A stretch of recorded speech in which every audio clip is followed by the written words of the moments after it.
Kaixo, Seila Basto naiz eta duela 7 urte Gatikako Nagusien etxea kudeatzen dut. Hasieran ni bakarrik eta duela 3 urte eta 10 izen ondoren 2 langilerekin batera kudeatzen dut.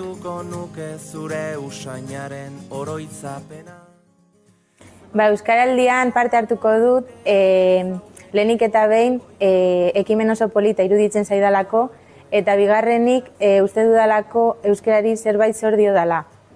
Zergaitik esaten dut hau, nik betidanik euskeraz ikasi dut eta EGA titulua B atera nuen, baina Gatikara bizitzen etortzean eta nire senarrari eta ingurukoei bizkaieraz entzutean, nire euskera batua guztiz nahaztu zen eta hortik aurrera nire burua ziur ikusten ez dudanez, euskera hitz egiteari utzi diot.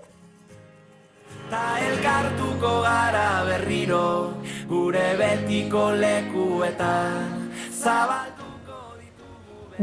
Euskera Gatikan beste herri batzuetan bezala ikusten dut, azkenean umeekin eskolan, kalean saiatzen gara, euskeraz, baina euren denbora librean erdera nagusitzen da, eta horrek eragiten du urteak pasala euren hizkuntza erdera izatea. Zenbat aldiz ospatuko nuke behar dudanean zu hor zaudela.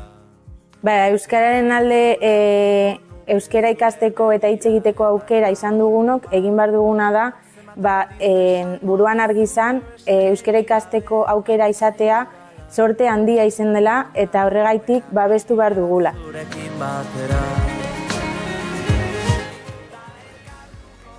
Euskera hizkuntza oso polita da, eta ni kalean entzutean, eta uste dut jende guztia kalean entzutean, oso soinu polita daukala uste dut.